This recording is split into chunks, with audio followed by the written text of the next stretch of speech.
afternoon, ladies and gentlemen, boys and girls. Welcome to Hershey and welcome aboard trolley car number 7. My name is Hallie and I'll be your conductor today, and this is our motorman, Rich. Everyone say hi, Rich! Hi, Rich!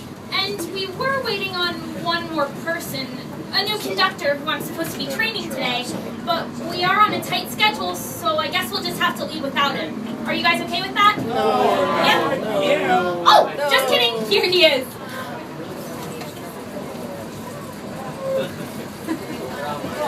Sorry, want to look over my trolley conductor's manual one more time. Okay, folks, I'd like to introduce you to Wilbur, Hi, I'm Wilbur. our newest conductor trainee. I'm really excited about this. I can tell. Wilbur will be riding along with us today as we take you through the town Mr. Hershey built out of cornfields and chocolate. Which must have been very hard and awfully messy to do. Excuse me? To make a town out of cornfield and chocolate, all gooey and sticky. Yuck. Wilbur. I'm sorry, I guess I'm a little nervous. Don't be nervous. I'm sure you'll do great. Wilbur just finished his conductor's training this week. Sure What did did. you think of training? Oh, it was great. What was your favorite part? My favorite part's singing. Like, could we sing a song right now? Don't worry, Wilbur. We'll be singing soon enough, but first we have to tell our guest Mr. Hershey's story. Oh, okay, I've been studying this part really hard. Can I tell it? I don't know, Wilbur. It is pretty important. Trust me, Hallie, I've got this. Okay, Wilbur, go ahead. Mr. Hershey was born on a farm not too far from here in 1857. He learned to make candy, he made lots and lots of money, and then he died. That's it. That's all you have to say about Mr. Hershey? Well, I pretty much covered all the important parts. So, now, let's get to the singing. Wilbur, how long were you in training anyway? Don't remember exactly how long, but I do know this, that I was in training longer than any other conductor trainee ever. I see. Folks, why don't I tell you Mr. Hershey's story? After all, Mr. Hershey was an inspiration to us all. For instance, did you know that he was just 15 years old when he began as a candy-making apprentice in Lancaster? And at the young age of 19, he set off to start his own candy-making business in Philadelphia. Yes, Philadelphia, where he found his fortune, and now we can sing. No, Wilbur. Things didn't go well for young Milton. After 6 years of trying, the high cost of sugar caused his business to go bankrupt. But he didn't give up. He tried again. His father took him to Denver, where he met a candy maker who taught him to add fresh milk to his candies to make them chewier, tastier, and longer lasting. Soon he was off to Chicago to try again, but failed again. And then again in New Orleans. Sugar bills? Apparently, but he kept on trying. In 1884, he set up shop in New York City. But by 1886, Bankrupt. sugar bills. But he kept on trying. Doesn't this guy ever give up? No, he doesn't. Determined to try one last time, he returned to Lancaster, where he convinced his dear Aunt Martha to mortgage her house so that he could start the Lancaster Caramel Company.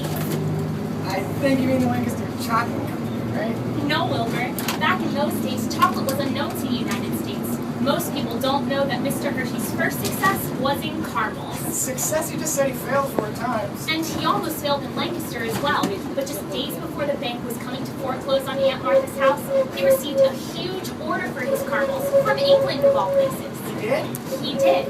And soon more and more orders came in, and Mr. Hershey was completely out of debt. What he found out were that the English were taking his caramels and coating them in something very special. Chocolate. Aha! So Mr. Hershey made a startling announcement. He decided to risk his entire future in chocolate. So, at the turn of the century, he sold his now successful Lancaster Caramel Company for $1 million. Well, next thing you know, old Milt's a millionaire. He said to himself, Milt, move away from there. He said, Dairy Church is the place you gotta be, so he moved to the cornfields and milk factory. Chocolate, that is. Smooth, creamy, delicious. You had to do that, didn't you, Wilbur? Sorry how I get a little carried away sometimes. But anyway, here we come to the famous intersection of Cocoa and Chocolate Avenue. The center of the sweetest place on earth. That's right, folks. We're just about to be turning onto the intersection of Chocolate and Cocoa Avenue, the main street here in town. On the sides of Chocolate and Cocoa Avenue, you can see the Hershey Press Building, where they used to make the wrappers for the candy bars. It is now home to offices for the Hershey Entertainment and Resorts Company and to Houlihan's Restaurant and Devon's Seafood Grill. Look, the Hershey Kiss streetlights, they're my favorite. That's right. If you guys look out and up like Wilbur is, you can see the famous Hershey Kiss streetlights. You wanna know something? These are the only dyed kisses that Hershey makes. Why is that? Because they're made out of light chocolate. And you know what happens if there's a power outage?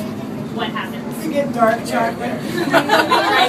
and if a robber comes by and he steals one, hot chocolate. But don't worry, the robbers are always foiled and put behind chocolate bars. There are 128 Hershey history lights running the length of Chocolate Avenue. As you can see, they alternate between wrapped and unwrapped. And that brings us to the community center that Mr. Hershey built for the town in 1932, off on your right here. Today it is home to offices for the Hershey Company and to the beautiful Broadway-style Hershey Theater. It was also the town's original hospital. Many of our older residents were born right there. And now, on your left, is your first glimpse of the site of Mr. Hershey's original chocolate factory. Wow, guys, this is where it all began. That's right, Wilbur. Mr. Hershey began construction on the world's largest chocolate factory in 1903. For over 100 years, this factory produced chocolate 24 hours a day, 7 days a